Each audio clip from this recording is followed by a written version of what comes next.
Is a merger between the Big 12 and the ACC something that is inevitable at this point to create a Power 3? Maybe, but I hope not. This is the Big 12 Squad. You're talking ball with the Big 12 Squad, sponsored by Game Time. From Oklahoma State to Utah, from Kansas State to BYU, from Houston to Texas Tech, it's the local experts of the Locked On Podcast Network bringing you scoops, breakdowns, and the most comprehensive preview of the upcoming Big 12 weekend. Buckle up, it's the Big 12 Squad, and we have a seat for you. No hurt feelings and thin skin allowed. Squad up, you're part of the Big 12 Squad. Happy Thursday night, everybody. Welcome to the Big 12 Squad. I'm Drake Toll from America's #1 Big 12 podcast, Locked On Big 12. Thank you for making our entire family of shows your first listens every single day.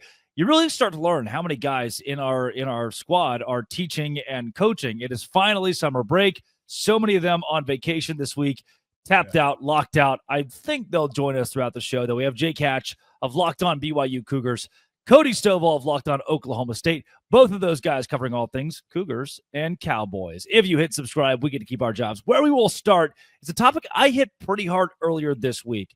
The ACC and the Big 12. Should they become friends in this Wild West that we call expansion and NIL and the transfer portal and realignment and all of the poppy SEO words that come with where college football sits today? Jake has been here. Cody, when did you start with Locked On? November 2022. And Jake's been here since nearly the beginning. So this three guys that have held on tight for over 3 years with the company and know a thing or two about how the Big 12 has evolved. I mean, when I first started, Jake wasn't involved in the conference, and they were just getting word that BYU would join the Big 12. And Cody was reckoning with Oklahoma and Texas leaving the Big 12, which ultimately was a positive when you consider their rivals and we don't like them. But that being said, you still lose two stalwarts. You still lose the Florida State and Clemson of what the Big 12 was. Thankfully, you backfill enough with solid programs that you feel comfortable. And to me, Hatch, we'll start with you. Comfortable, so we won't. We'll start with Cody Stovall, who's been here for a bit. Cody, comfortable enough, even more so than when those two schools left. I think we'd be doing ourselves a disservice to join the ACC in pretty much any manner at this point. Well, Drake, I've always been on the side of the ACC as ASS, and there's always been a comparison between that conference and the Big 12. Whoa. Hey, Hatch's listeners are here, too. You gotta I'm totally okay with this. Keep it going. My apologies. You know what? Wait, Cody, what's worse than you saying that and Hatch's listeners being here is this. JT Wisterfield. Hey! I almost swore on that. Love you too, Drake. JT, topic of conversation Cody's hitting on now. The ACC and the Big 12, a possible merger, Cody. Yeah, traditionally, I was not a fan of it, especially when you add SMU and they have to spend all the money. It just seemed kind of quirky to me, kind of rinky-dink, junior high level. But the Big Ten is kind of staying silent while the SEC is catching all of the flack, yet they're pretty much in cahoots. So why would we not have a partner in crime throughout this? I think that it actually does make sense for the Big 12 and the ACC to kind of find a way to have cooler heads prevail and take on the two big kids that are the bully in the schoolyard. Okay, going back. Okay, one more time. What was the question again, Drake? I'm too distracted by your sunburn. So, and the perm. I'm on island time. There you go. ACC, Big 12 merger. I put it this way on my show earlier this week, and we can go to both JT and Jake here.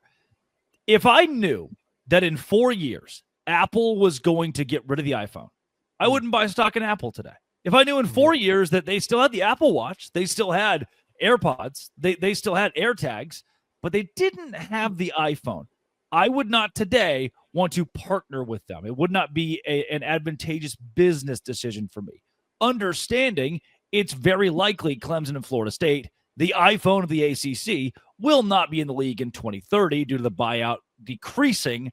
From there, I don't know if I want to hitch my wagon or buy stock or partner with a company that's about to lose its breadwinner.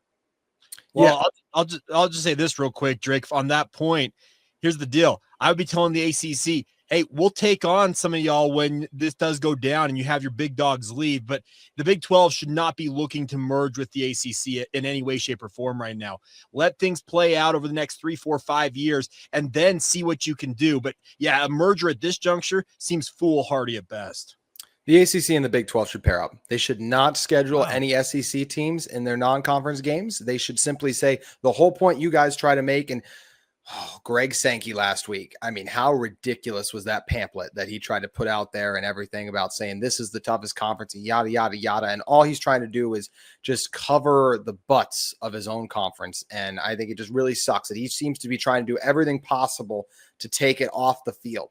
And rather than, we all love college football, we want to celebrate when a team goes 10-2. Greg Sankey would rather shine a light on and be like, well, did they play an SEC team? Like, that's terrible for the sport when you're diminishing the other brands. So therefore, I think the Big 12 and the ACC should diminish the SEC and the Big 10 brands. Yes, just because they're getting high recruiting rankings. And I want to say this, they should still play them in the postseason, but I do not think any regular season non-conference games, they should schedule them, because we've seen how the SEC and the ACC, we've seen how the SEC and the Big 10 are going to treat this. So I just think it's really disgusting and unfortunate how this information has been presented by Greg Sankey. And it sucks that he's trying to tear the fabric of the sport apart when we should be trying to celebrate and bring it together. So yes, I do not think they should play those teams in the non-conference postseason. Then we can try to beat their butts. But can we appreciate the fact that Brett Yormark is kind of fighting fire with fire by making the comments he's making, by saying, yeah, he said I was going to be entertained by his comments. Yeah, I was. Brett's trying to make it very clear that the SEC and the Big 10, because as Cody mentions, the Big 10's letting the SEC take the fall on a lot of this because Petitti's been smart enough to keep his mouth shut. But the point is, it's been very clearly stated by both Jim Phillips and Brett Yormark that they think that the SEC and the Big 10 need to be put on notice. They're saying it, but for the good of college football, they're making it very clear who the bad guys are. So if they do pull that power play, it feels like the SEC and the Big 10 are teeing up. Guess what? The nation's going to turn on those two leagues. At least I hope. I have a bit of a sidebar from JT. I think that there does need to be some semblance of a partnership, but I don't think that we should completely just play the ACC because of the perception angle.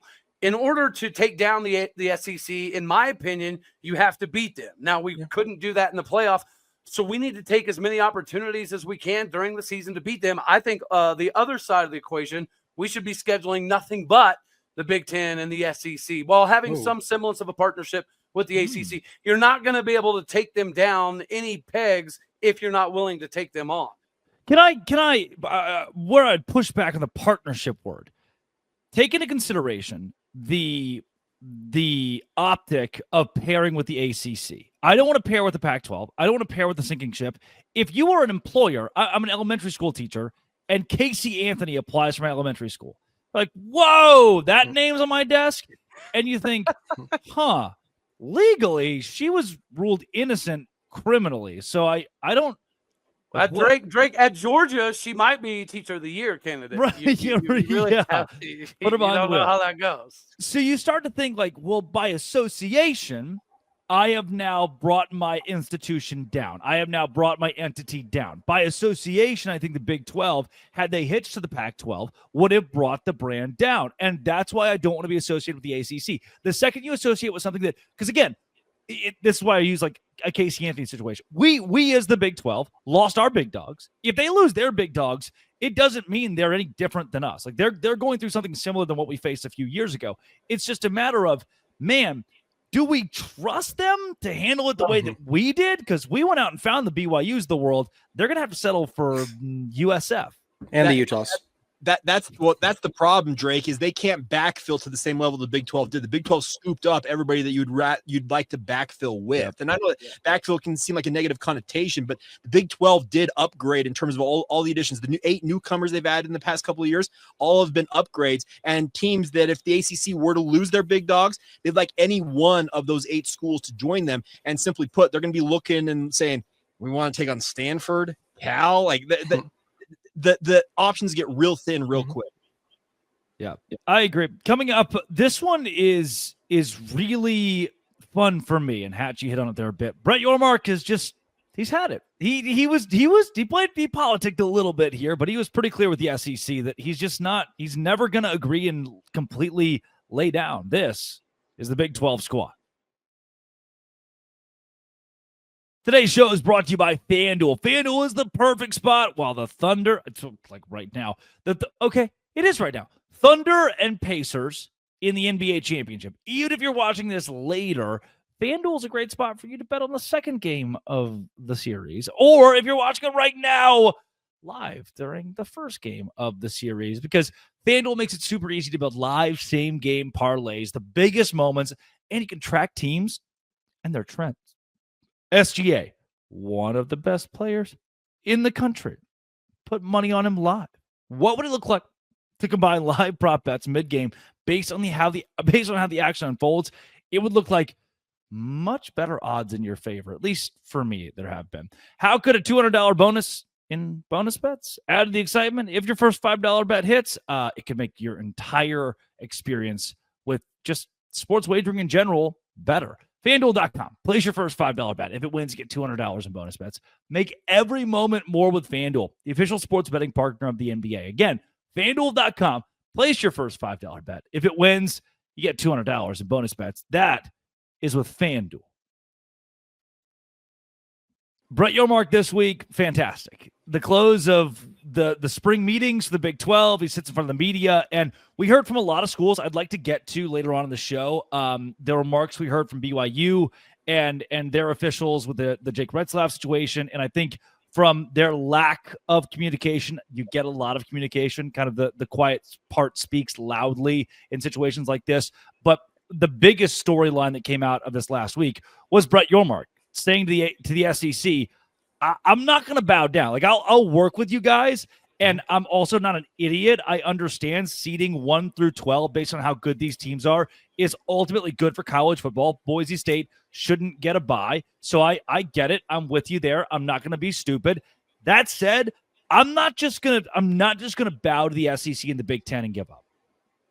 Well, absolutely love it. They need to have a Royal Rumble throwdown. If we're partnering with the WWE, they need to put Brett Yormark and Greg Sankey in a ring to solve all of this. Hey, loser has to retire. We saw Karl Malone and Dennis Rodman get in the ring at one point after that NBA Finals run in the late 90s. Why can't we get Yormark and Sankey in the ring again? Let's do it. Can I go back to something we were talking about? Give me Mike Gundy versus Kirby Smart. He can drink 1,000 beers. He can take on a rattlesnake, and he can use it to whoop Kirby Smart's tail. I'm all for this, Drake. Going back to something we talked about, this is a little bit of a first segment thing, but I just thought about it. Guys, I'm new to the Big 12, and Jake is obviously as well a little bit more in this. How many times did Texas win the Big 12 in the last, 15 years before they left? One. How long have they been? And they've been in the SEC, and granted, I should say, they lost the SEC championship game to Georgia.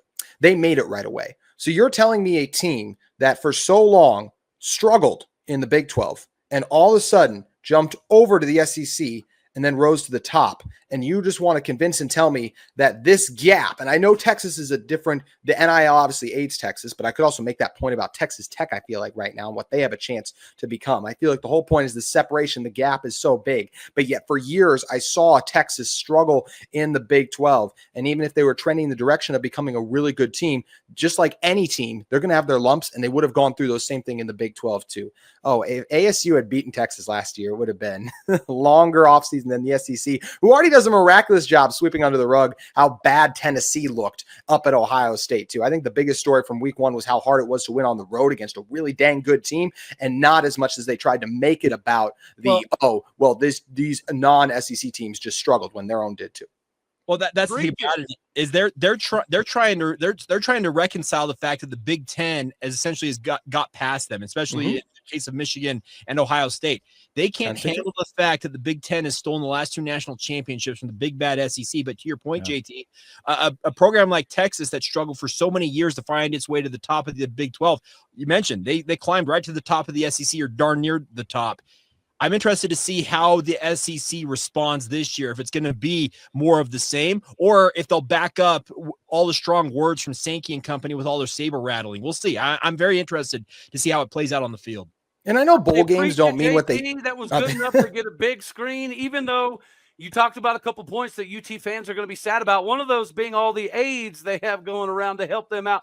They might feel some type of way about it, but they needed the aides from the SEC to get to this level because they couldn't do it in the Big 12. At a baby, JT. Trying to win over some Big 12 fans. But this is the also thing I just think is funny. Like the fact that I know bowl games don't matter as much anymore, but Michigan beat Alabama. Illinois beat South Carolina in bowl game. How about even if you say, okay, well, what about the regular season? If you go back to the regular season, right? Like Ole Miss, like I know Kentucky's an SEC team. Their only P4 win was against Ole Miss. So like you're telling me there's no way a Big 12 team, especially one that was playing like some of the top ones, could go over there and beat them? How about Georgia nearly losing to Georgia Tech too? Like that doesn't get talked about enough. Like that nearly happened. You're completely blowing over the fact that Bama scheduled and beat the mighty Mercer in week 10. I don't understand why you're not giving them that respect. So. Exactly. Yeah. Well, because they upgraded from the Citadel. Come on now. Exactly. They'll circle back to them eventually. No, they will. But the thing about it is, to your point, Drake, going back to the original point, I'm appreciating what Brett Yormark is doing here because he's putting them on notice. He is laying out exactly where he stands. Yeah, he's smart enough to say that, the 5+11 seating model, we absolutely need that. We need to avoid having the situation where a Boise State gets that first round bye because it doesn't do anybody any favors. But at the same time, he's making it very clear that he's not going to go much further than that in terms of seeding ground to the SEC and the Big Ten just because they say so. It's nice having a commissioner that's not going to go cower off in the corner like some of our past commissioners. You talking about Bob Bowlesby? I would never. What about Bob? You being mean to Bob Bowlesby? Nah, Bob. My favorite Bowlesby interaction that I had with the man. This is genuinely weeks after Texas and Oklahoma have left the Big 12. We're in an elevator together in Waco, and he's got a lanyard on, and it's got all of the Big 12 teams on, all 10 of them at the time, including Texas and OU. I was like, hey, Bob, got that UT and OU logos in that lanyard there. How long till you cross those out? It got really awkward really fast. Did he say anything? Yeah, what was his response, Drake? He was like, oh, I'm going to have to do that pretty soon. You just got to get super clammy and like tightened up. And it was one of those moments where super simple, super small, but it was like this culmination of how he was as a commissioner throughout his tenure, almost clammy and kind of non-confrontational and didn't want to tick off OU and Oklahoma and didn't have the backbone to stand up and say, we're going to keep you and here's the links. I mean, close your ears, Oklahoma and Texas fans. If you looked at Brett Yormark in the eyes when he was commissioner, in same situation as Bowlesby, and said, you keep UT and OU, but they want $10 million per year, that pot's going to have to come out of the other Big 12 schools. He finds a way. Like if we want to scale it like the ACC is doing it, he finds a way because truly, let's be real, the University of Texas is one of the top 3 public institutions in the country as far as revenue, size, spending. Did you see how far ahead in revenue they are? They're 50+ million ahead of everybody in revenue alone. So just your point, it backs it up. Right. So it may tick off a TCU fan who hears that and thinks, oh, we would never do that. But yeah, I mean, it's a business decision at some point to start to, especially when the gap is that wide, to have a pay scale or to stagger it a bit. And look, the CEO gets paid more than the guy who cleans the bathrooms. That's the way that it goes. And I'm not saying that college athletics should be like that, and you should really start this inter-conference turmoil there. But in a case like that, the ACC, if they could keep Florida State and Clemson on $10 million more per year, they certainly would, because those kind of brands keep your conference at the top.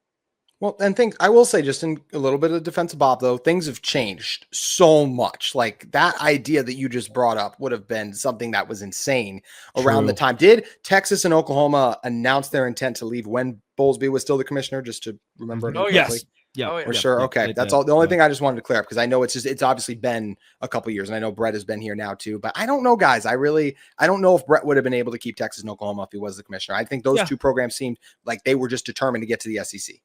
Yeah, and the trajectory that was where everything was going, revenue-wise, you just can't keep up with $55 million a year compared to $30 million a year. So even 10 wasn't going to do it. I think UT kind of had their sights set. Coming up, I want to hear from Jake Hatch, updates on the Jake Retzlaff situation. And I think lack of update almost gives you an update. That's the case I made on my show earlier this week. And then from JT and Cody, does this help open the door for other teams when we talk strictly football to compete next year at the top? This is the Big 12 squad. Jake, we heard from pretty much every high-ranking official at BYU this past week about the Jake Retzlaff situation and where the university stands. And where the university stands is we've made our statements. We've said everything. We're silent. And what this tells me is they're not going to pick, and they really can't pick a side. They're not going to come out and say, hey, we fully support our student athletes to the nth degree in that we will stand behind Jake Retzlaff in this situation and defend him until the end. And to the contrary, they did not say, we fully support and believe the victim, whether the case has been fleshed out or not, and we will sit in their favor. Jake Retzlaff is no longer a member of our program. Instead, it's that weird middle ground of, we will sit at stalemate until a year and a half from now things are figured out. And if that is the case, we've certainly learned that Jake Retzlaff's season is done. Yeah, it sure feels kind of that way, Drake. The biggest thing that they've been citing is privacy concerns because there is a Title IX investigation going on as part of this. And when you have Title IX involved, that means the federal government is involved, and there's all kinds of different legalese and red tape that you don't want to cross a line that you just frankly can't when it comes to situations like this. But you're right. Them referring back to their previous statement, it was the thing I expected to come out of it. They were going to reference back and say, hey, we can't comment much further than we already have, and we're going to have to leave it there. However long this drags out, it means that Jake Retzlaff's playing status is very much in question for this upcoming season, because if they do let it go all the way to trial, the latest I'm hearing, well, I guess the earliest I'm hearing that this would go to trial is mid to late next year, speaking of 2026. So that takes out the season. If that really is what they're going to do, I'm very curious to see maybe over the next 30 or so days if some movement happens on that front. And I'm not trying to prognosticate anything because they would like to have some resolution one way or the other, I'm sure, if you ask them, give them some truth serum. But for the time being, they really can't say much more than no comment. So can I not use names here? Let's think of a prominent quarterback in college football, Danny Smith, which is an oddly BYU name. They had Dan Smith actually. I was about to say that fits right in with the BYU program right there. But let's think of Danny Smith is the Heisman Trophy winner playing at Clemson, right? Yeah. And honestly, you can pick any of these elite Clemson college quarterbacks and just picture in your brain them accepting the Heisman Trophy. And they have another season coming up. Now, not to say, obviously, Jake Retzlaff's a Heisman contender right now. I don't think he is.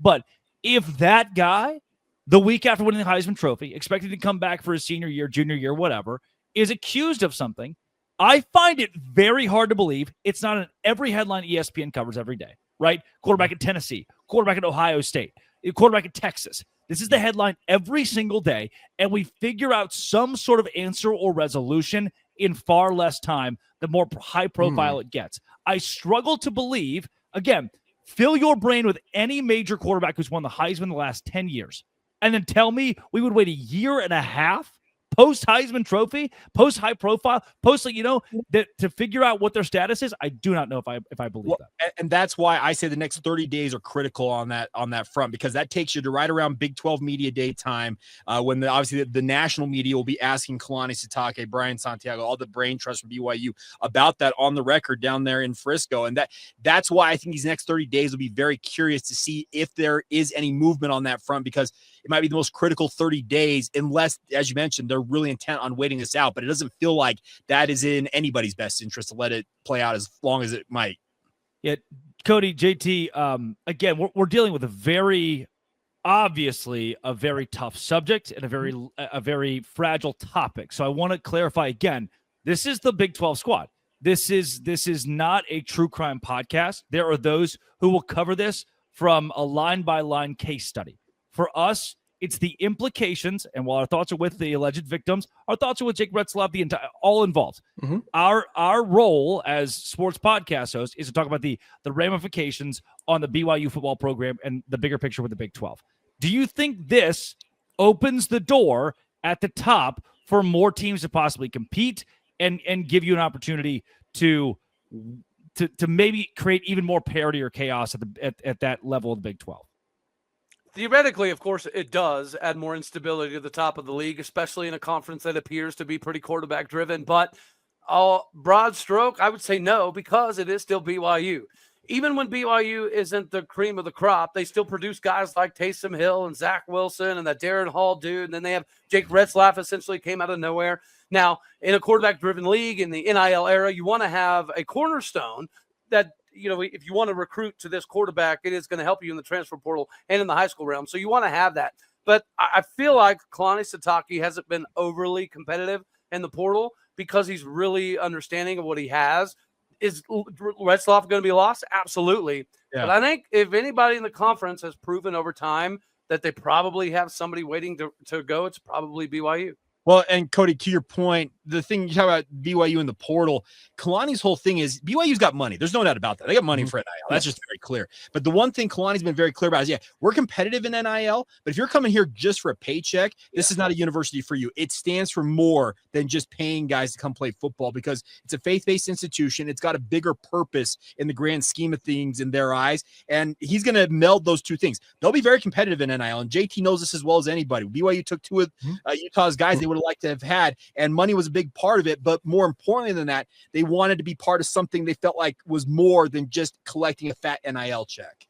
Well, going back to what Drake originally posed about, like, hey, does this open up a spot? I think the potential of that is yes, potentially. And obviously it would be more likely that yes, if Jake Retzlaff does not play, it's when every time you lose your starting quarterback, it's not as likely that BYU would be in the top 4 of the conference. But I also remember a couple of years ago when Utah at the time had Charlie Brewer, someone Drake remembers very well. And then Cam Rising was actually ended up being the better option. Jake and I called high school games back in the day for McKay Hillstead. I'm incredibly high on his ability. Cody, you talked about the transfer portal. That was a big transfer portal addition for them last year. And that was a quarterback battle. Last year, too, correct me if I'm wrong, Jake, a little bit for that starting spot, too. So Hillstead's a guy, played at Utah State. He can do some things. They also added the Stanford transfer as well. So they have other guys in there that are capable of stepping up. I do not think you can cross BYU out if Retzlaff is not in the equation. And obviously, it's still a very complicated equation, as you mentioned. That's why I think BYU is making the right decision not to provide any updates while we still wait for this thing to all go to trial. But there are still a lot of intriguing options at quarterback for BYU if Retzlaff is not one of them. And there are Cougar fans who will tell you that BYU won in spite of Jake Retzlaff versus him actually winning games for them. I would butt back against that because I thought he played a big role in a lot of big wins for BYU last year. But there's very well could be the case that a guy like McKay Hillstead does emerge. The question is, how quickly can you resolve whatever it's going to be, the playing status of Jake Retzlaff, so that he knows he's the guy and can prepare as such? Jake, how much confidence do you have in the McKay Hillsteads, in the Stanford transfer, whose name I can't remember? Bear Bachmeier is okay. Cody, you want to talk about the next Taysom Hill? Bear Bachmeier is the name to know. 6'2", 225 pounds, and he's a more of an athlete playing quarterback versus a quarterback who's an athlete right now. I think given time, he can really morph into a really fantastic prospect of the position. But in McKay Hillstead, you want to talk about a quarterback who's an athlete. That's McKay Hillstead. He's a true dual threat. Now, he stands 5'10". He's not the tallest guy in the park, but JT, you and I called games when he was $160. He is rocked out to about $190 now in terms of his weight. So he's got the weight to be able to hold up. The question is, like I said, how quickly can he really exceed to being the guy for BYU and ultimately, hopefully win some football games if Jake's unavailable? And he was shaking 4-star recruits back then, like shaking tackles off of those guys, getting around them. So it's not like he didn't play good competition. We know Utah has some really strong high school football players, especially over the last few years. And Hillstead was absolutely one of them. So like I mentioned, you cannot cross BYU off regardless of what ends up happening with all of this. Nailed it. It's just a very enlightening conversation. Maybe we just do like Big 12 squad pods. Yeah, rhyming there. Pod squads. 3 or 4 Big 12 squads a week and shrink it and have really very strong. It was very strong. I almost didn't show up, but Drake begged me to come on. He missed me so much. He was texting me the entire first few minutes. He was just saying, JT, I need you. And I know you do, Drake. And guess what? I need to go back and forth with you 2 each week, buddy. Whoever's editing it, clip that. I need you. That's all I need. There it is. There it is. BYU fans, JT Wister's has one message for you. Just that clip over and over. From the aforementioned talking SEC and Brett Yormark to the entirety of the Jake Retzlaff situation to how we began the show. This was good. Thank you guys. Hey, absolutely, brother, man. Always a pleasure. Always fun. Maybe I'll just kick. I mean, I have the power to kick everybody else out next week. I can just make it us four, and we'll see. I'll pitch that to the upper level. Yeah, no Cam, no Parker. We could just go down the list. Yeah, there's just no chaos here. Nick was here. Did you just not realize that he was? Yeah, exactly. Oh, Nick, I should have added him. I should have put him in. That's Jake Hatch of Locked On Cougars talking all things BYU. JT Westersill of Locked On Utes. Cody Stovall, Locked On Oklahoma State. This has been and always will be. Thanks for making our shows your first listen every single day. Locked On the Dose Grande Squad.